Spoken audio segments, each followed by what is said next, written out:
आपण पाहत आहात जनता न्यूज एक्सप्रेस। आमचा हा जो पुनर्विकास प्रकल्प आहे महाराष्ट्र नगरचा, पवारनगर ठाण्याचा, हा म्हाडाचा पुनर्विकास प्रकल्प आहे।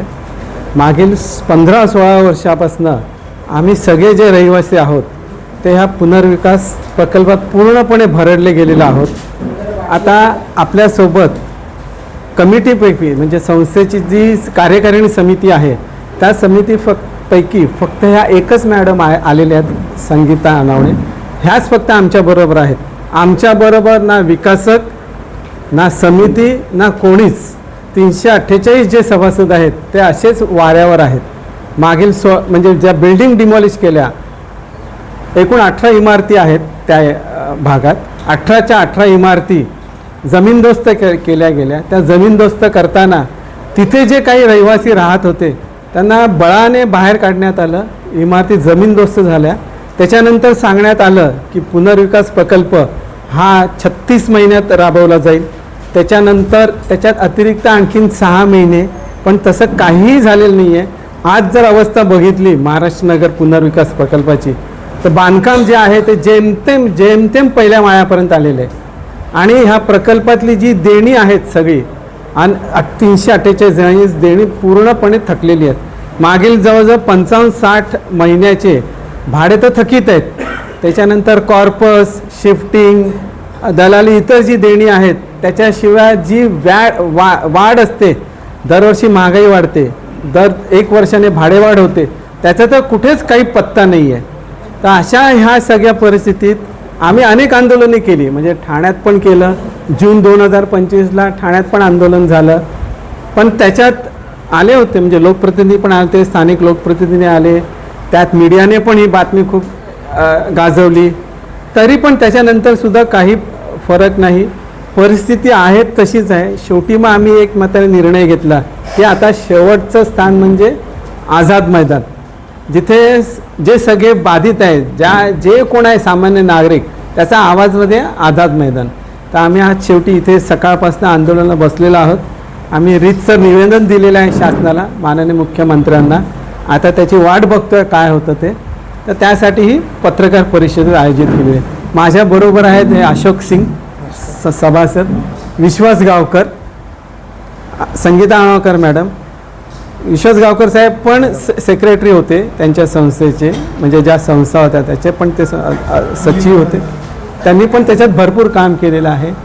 वीणा पाटील मॅडम आहेत, मागे आमचे मेवाती साहेब बसलेले आहेत। यांनी तर सुरुवातीपासून होतं, म्हणजे जे संस्थेचं अमालगमेशन झालं, संस्था एकत्रीकरण झालं, त्यात त्यांचा सगळ्यांचा सक्रिय सहभाग। म्हणजे इथे जी मंडळी जी आहेत ह्यांनी कुठल्या ना कुठल्या ह्याच्यात आपलं योगदान दिलेलं आहे। म्हणजे असं नाही आहे की बाबा हे अचानक आले, तर ह्या सगळ्यांच्या योगदानातूनच तो पुनर्विकास प्रकल्प राबवायचा होता।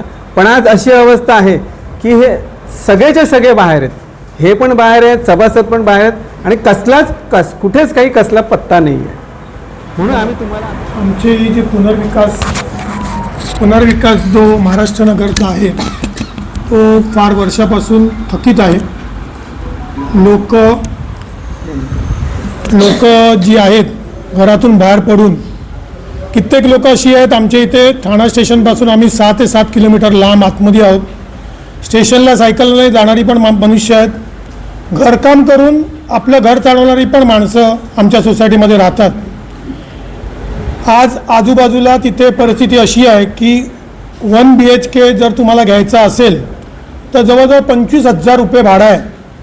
वर्षातून 1 ते 2 वेळा हा डेव्हलपर भाडं टाकतो आणि काम होत आहे म्हणून आतापर्यंत त्यांनी हे सगळं खेचलेलं आहे। अशी किती माणसं आहेत, जवळजवळ 50च्या वरती माणसं देवाघरी गेली।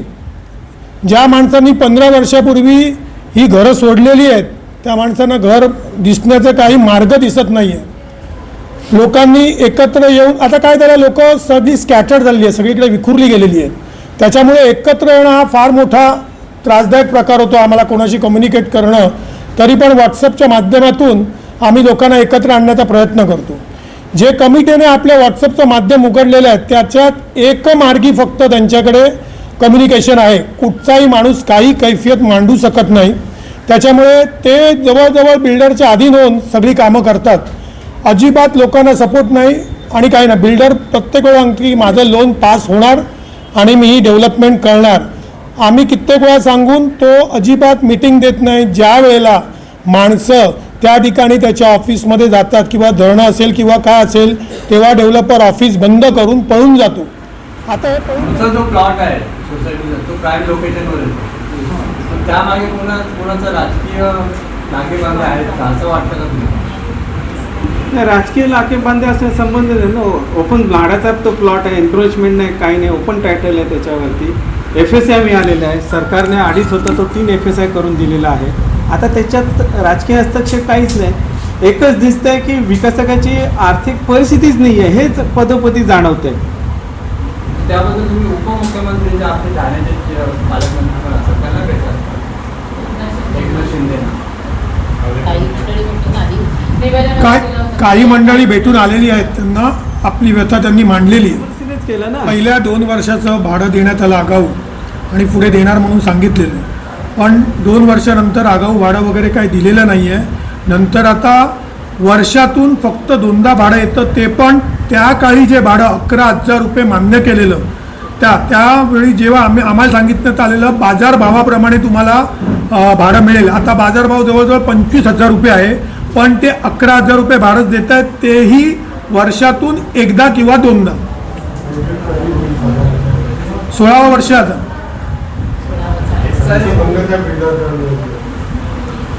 बिल्डर सांगतात की लोन पास झालं की आम्ही करू, आमच्याकडे पैसे नाही आहेत. नाही, ते काय झालं होतं, जे अतिरिक्त पुरवणी करार त्यांनी केला 2023ला विकासकाने, आणि तेव्हा त्याच्यात मुदत काय दिली आम्हाला की तुम्हाला 3 जानेवारी 26 ही शेवटची मुदत होती प्रकल्प पूर्ण करायची, आणि अतिरिक्त 6 महिने. पण ते काहीच नाही ना. बांधकाम जे आहे ते पहिल्या मजल्यापर्यंत झालेलं आहे आणि गेले काही वर्ष ते बांधकाम पूर्ण ठप्प आहे. त्याच्या पुढे प्रगती काहीच नाही. हे जसं आहे तसं आहे. आता परिस्थिती अशी झाली की ते स्टील असेल ते गंजलं, काय झालं, कारण पूर्ण ओपन आहे, त्याच्यावर अनेक पावसाळे गेले, स्टील रस्टेड झालेलं असणार, म्हणजे त्याची जी क्वालिटी आहे ती पण राहिलेली नसणार. काय एकूण 18 इमारती होत्या.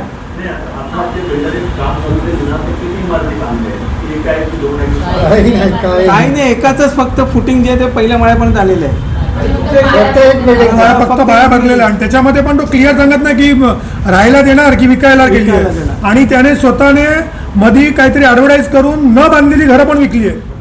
प्रोजेक्ट घेतला तेव्हा त्याने सांगितलं की आम्ही प्रोजेक्ट करू शकतो, ते सांगितलेलं त्याने. आम्ही बँक गॅरंटी मागितलेली, पण नंतर करार करून त्यांनी बँक गॅरंटी पण कॅन्सल करून घेतली. काय होतं साहेब, लोक स्कॅटर्ड झाली की एकत्र आणि एकमत होणं फार दुरस्पार होऊन जातं. आणि जी लोक तिथे एकत्र येऊन करतायत त्या लोकांना मग तो डेव्हलपर स्वतःच्या हाताखाली घेऊन त्याला जसं पाहिजे तसं सगळं करून घेतलं. म्हाडाकडून आम्हाला काही कमिटमेंट नाही. जे 50च्या वरती जे ज्यांना स्वर्गवास झाला ना, त्यांच्या ट्रान्सफर झाले ना त्यांच्या मुलांना किंवा मुलीला किंवा त्यांचे वारस आहे त्यांच्या नावावर ते झाले. पण जे मूळ होते, ज्यांनी स्वप्न बघितलं होतं की बाबा मी माझ्या नवीन घरात जाईन, तर ते त्यांना त्यांचं स्वप्न अधुरच राहिलं. ते आता त्यांचे मुलं आले, आता त्या पिढीला तरी कधी घर बघायला मिळेल हा एक मोठा प्रश्न आहे. म्हणजे ह्याच्यात ह्या कालावधीमध्ये साधारण 2 पिढ्या गेल्या. म्हणजे आम्ही ज्यावेळेला होतो मुलं 2 वर्षाची होती, एवढी लहान होती ती तर गेली. हा एवढी मोठी झाली ती. ते 2 पिढ्या पुढे गेल्या तरी अजून परिस्थिती आहे तशीच आहे. अजून किती पिढ्या जाणार याच्यात? नाही, पैसे नाही. ती थकीत बाकी आहे, थकबाकी जी आहे ती आम्हाला परत जी आमची थकबाकी असलेली आमच्या हक्काचे पैसे आम्हाला देण्यात यावे आणि त्याने बांधकाम पूर्ण करावं. जर त्याच्याने बांधकाम होत नसेल तर त्याने मग आम्हाला सांगा की माझ्याने बांधकाम होत नाही, आम्ही दुसरा बिल्डर शोधून त्याचा पर्याय काढून देऊ. कारण आम्ही दुसरा बिल्डर झाला तर तो ते बांधकाम सोडणार, तो मध्ये सोडून जाणार नाही. मॅडम, हे आम्ही नाही म्हणत आहे, हे धोरणात म्हटलेलं आहे. त्याच्यानंतर आता जो आर्थिक अहवाल सादर केला आता चालू अधिवेशनात महाराष्ट्र राज्याचा, तर त्याच्यात जर बघितलं तर झोपूसारख्या योजना, शासनच म्हणते की झोपूसारख्या योजना 75 ते 80% सक्सेस होत आहेत. झोपूसारखी योजना. मग हा महाराष्ट्र नगरचा प्रकल्प हा सगळ्यांना माहिती आहे. हा सगळ्यांना माहिती आहे. असं नाही की कोणापर्यंत आम्ही पोचलो नाही, कोणाला माहिती नाही, कोणाकडे निवेदनं नाही गेले, कोणाकडे तक्रारी नाही गेल्या. असं असताना सुद्धा झोपूपेक्षा आज आमची अवस्था अत्यंत बिकट आहे. ह्याचा तुम्हीच विचार करा की का असं आहे, का ते की झोपू प्रकल्प सक्सेस होऊ शकतो 75-80%. त्याच्यात शासनच म्हणते की त्याच्यात जे आहे 75 ते 80% त्याच्यात त्यांना सक्सेस मिळालेलं आहे. मग ह्याच योजनेत का नाही मिळत आहे? बरं, असं नाही की विकासकाला आधी 2.5 FSA होता, भाडाने तो वाढीव 3 केला, आता तो 3 पण त्याला मिळालेला आहे. आता त्याच्यानंतर आणखीन किती वाढवलं ते आम्हाला काही माहिती नाही, त्याचं काय हे नाही आहे. पण असेल ना, म्हणजे शासन सगळं करतं आहे, सगळं देत आहे, तुम्हाला वाढीव FSA देत आहे. विकासक जर असेल त्याच्याकडे जर योग्य त्याने प्रकारे मांडलं तर त्याला वाढीव FSA पण मिळू शकतो. हॅलो, नमस्कार. मी अशोक सिंग, महाराष्ट्र नगरमध्ये रहिवासी, आणि गेलं 15 वर्षापासून आपली ही प्रोजेक्ट रखडलेली आहे. आणि इथे आज आम्ही एक 50 ते 60 लोक जमा झालो आहे. आणि ही आंदोलन त्यापर्यंत चालू राहील ज्यापर्यंत आम्हाला हक्काचं घर मिळत नाही आहे. आम्ही याच्या पूर्वी पण आपले जे आमदार होते, आपले केलकर साहेब, आणि स्थानिक जी मॅडम होती नगरसेविका, काय नव्हते आमरे मॅडम, त्यांच्याबरोबर पण तिथे केलेलं आहे, पण काही होत दिसत नाही आहे. आता सर्व दिशाभूल चालू आहे. आणि आम्हाला जवळजवळ एक 50 ते 55 महिन्याचा भाडा थकीत आहे. आणि आमची परिस्थिती खूप दैनिक आहे. जवळजवळ 50च्या वर लोक एक्सपायर झालेले आहे, घर ना बघतात. आम्हाला प्रशासनाची एकच रिक्वेस्ट आहे की तुम्ही या, आम्हाला हक्काच्या जे तर्फे दिलेला घर आहे आम्हाला हेल्प करा मिळण्यासाठी. आणि जे आहे हे होत आहे हे सर्वांना एक एंड करा आणि आम्हाला घर मिळू द्या. सप्टेंबरमध्ये आमची जनरल बॉडी मीटिंग झाली होती आणि त्याच्यामध्ये हे निर्णय घेतला होता की 3 महिन्यानंतर आम्ही स्पेशल जनरल बॉडी मीटिंग लावून जी काय प्रगती होईल, म्हणजे रिडेव्हलपमेंटचं काय झालेलं आहे त्याच्यामध्ये आम्ही निर्णय घेऊ आणि स्पेशल जनरल बॉडी मीटिंग लावू. ही मुद्दत जी आहे जानेवारी 4 तारीखला मीटिंग व्हायला पाहिजे होती, पण त्यांनी आम्हाला काय रिजन दिला की निवडणूक लागलेली आहे आणि त्याच्यामुळे आचारसंहितामुळे हे मीटिंग लावता येणार नाही. तसा काही नव्हता, आम्ही पण माहिती करून घेतली आणि तुम्ही सर्वांना माहीत असेल. पण जानेवारी गेला, फेब्रुवारी गेला आणि आता मार्च पण संपायला येतो आहे. त्याने अजूनपर्यंत आमची काय स्पेशल जनरल बॉडी मीटिंग लावलेली नाही. रिजन तेच आहे की कमिटी जे आहे ते पदाधिकारी आहे ते पूर्णपणे विकासकाच्या बाजूने आहे. आणि आम्ही जे मीटिंगमध्ये स्पेशल जनरल मीटिंग असू द्या किंवा जनरल बॉडी मीटिंग असू द्या, त्याच्यामध्ये जे सर्वसंमतीने किंवा बहुमताने जे निर्णय होतात ना, तेही जेव्हा मिनिट्स ऑफ मीटिंग आमच्याकडे येतात ना त्याच्यामध्ये वेगळेच असतात. म्हणजे ते मान्य करून घेतले नाही जात नाही आणि काही असतात. म्हणून बिल्डरला ते आहे बाजूला आहे म्हणून आम्ही स्पेशल जनरल बॉडी मीटिंग लावून ठराव कसं काय मीटिंग लावण्याचा अधिकार आहे. आणि त्याच्यासाठी पुढचा आहे की चला कमिटी मीटिंग घेत नाही. आम्ही रीतीसर रायटिंगमध्ये उपनिबंधक अधिकारी जेवढे बी ऑथॉरिटी आहे ना त्याने आम्ही लेटर दिलेलं आहे. त्याने मीटिंग कॉल करायला पाहिजे. कायद्याने जर 1/3 मेजॉरिटी असेल तर आम्ही ते पण केलेलं आहे. पण हा पैशाच्या दबावाखाली सर्व यंत्रणा जे आहे ना ते शांत बसलेली नाही आणि आमची आवाज कुठे ऐकली जात नाही. म्हणून परांजपे स्कीम प्रायव्हेट लिमिटेड आहे ते, आणि हे पुण्याचे मोठे विकासक आहे. शशांक परांजपे आणि श्रीकांत परांजपे हे दोघे भाऊ आहे, ते बघत असतात याला. करायचं आम्ही पोलीस कंप्लेंट केलेली आहे. कोर्टमध्ये आम्ही 4 लोक होते, कोर्टमध्ये केस पण केलेला. पण शेवटी तो मोठा अपार पैसेवाला आणि आम्ही कसा आपला जीव म्हणजे आपला जीवन व्यवस्थित करत असतात त्याच्यामध्ये आम्ही तिथे कमी पडलेलो आहे. पोलीसचा जो केस होता तो तिथे दाबण्यात आला. पैसे आणि काय कसा काय नाही, मग आपण पुढे त्याचं काहीही झालेलं नाही. भरपूर सगळीकडे होतात. तर सप्टेंबर महिन्यातल्या AGMमध्ये असं ठरलं होतं की जर बिल्डरनी डिसेंबरपर्यंत काम चालू केलं नाही किंवा भाडी दिली नाहीत तर आपण बिल्डरबद्दल आपण काहीतरी निर्णय घेण्यासाठी स्पेशल AGM लावायची. आता ती स्पेशल AGM लावायला पण ते लोक तयार नाही आहेत. आणि आम्ही त्यातल्या म्हणजे ते 17 जणांमधल्या 4 जण आहोत आम्ही वेगळे. तर आम्ही 4घांनीही एक सेपरेट कंप्लेंट पण टाकली आहे DDRला की बाबा ही कमिटी SGM घ्यायला तयार नाही आहे. तर तुम्ही त्यांना फोर्स करा SGM घ्यायला. पण ती पण झालेलं नाही. उलट आम्हालाच पुढच्या मंथली मीटिंगमध्ये तिथल्या आमच्याच कमिटी मेंबरपैकी एक उठून म्हणायला लागले की तुम्ही तिथे जी कंप्लेंट टाकलेत आमची ती पहिली मागे घ्या. म्हटलं अरे कंप्लेंट AGMसाठी जर SGMसाठी टाकले तुम्ही SGM घ्या, ऑफकोर्स हे नलिफाईड होणार. मग तर तुम्ही घ्या मीटिंग, मग त्या कंप्लेंटचा काय अर्थच नाही आहे मग. पण तरीसुद्धा नाही. आणि त्यातल्या त्यात आमचे जे पदाधिकारी आहेत त्यातले राजेश हुलावले म्हणून, त्यांनी तर सरळ सरळ आम्हाला चौघांनाही सांगितलं जा, नाही घेणार, काय करायचं ते करा. आमची मेजॉरिटी होऊ शकत नाही कारण का आमच्या खरंच परिस्थिती एवढी खराब आहे ना की लोक काही गावाला जाऊन राहिले, जाऊन राहिले, कुठे कुठे लांब लांब जाऊन राहिले. त्याच्यामुळे आम्हाला जसं यांनी पहिलं पण सांगितलं आमचं एकत्रित येणं खूप मुश्किल होतं. लोक सगळे सांगतात की तुमची मेजॉरिटी नाही तर मोठं काय तर कमिटी पाहिजे. आता जर आमची कमिटीच बरोबर नसेल आमच्या, तर मग आम्ही करायचं काय? सगळीकडे जाऊन आम्ही तिथेच अडकलो की तुमच्या कमिटीला घेऊन या नाही तर मेजॉरिटी घेऊन. आमचा सध्या तो प्रॉब्लेम आहे की आम्ही नाही कमिटीला आणू शकत कारण का ती येत नाही आणि नाही मेजॉरिटी जमा करू शकत. मेजॉरिटीमध्ये तुमच्या माध्यमातून हे सांगायचं आहे मला, पोलीस कंप्लेंट झालेली आहे, आमदारांकडे गेलेलो आहे, खासदारांकडे गेलेलो आहे, हे सगळं करून महाराष्ट्र नगर थकलेलं आहे साहेब. आता तरी आम्हाला न्याय मिळावा ह्या प्लॅटफॉर्मवर येऊन. हे सगळं करून झाल्यानंतर आम्ही इथपर्यंत आलो. आता इथून पुढे तुमच्या माध्यमातून तरी आम्हाला न्याय मिळावा ही आमची अपेक्षा आहे.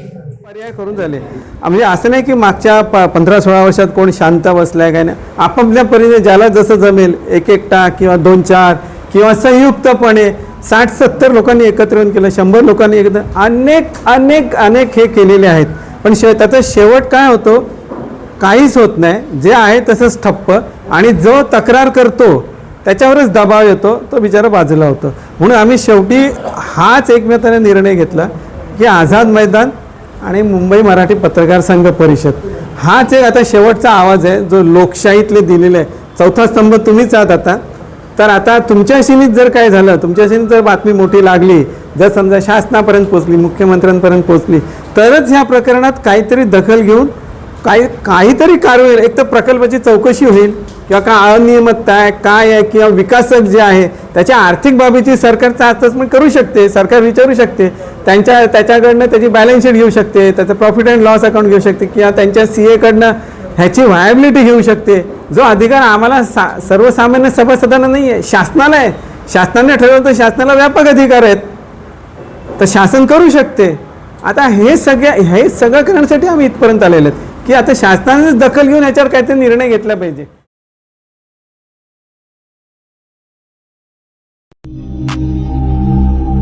अचूक बातम्या, निपक्षपाती विचार, अन्यायाविरुद्ध वाचा फोडणारे परखड विचारांचे सार्वभौम दैनिक प्रजासत्ताक जनता.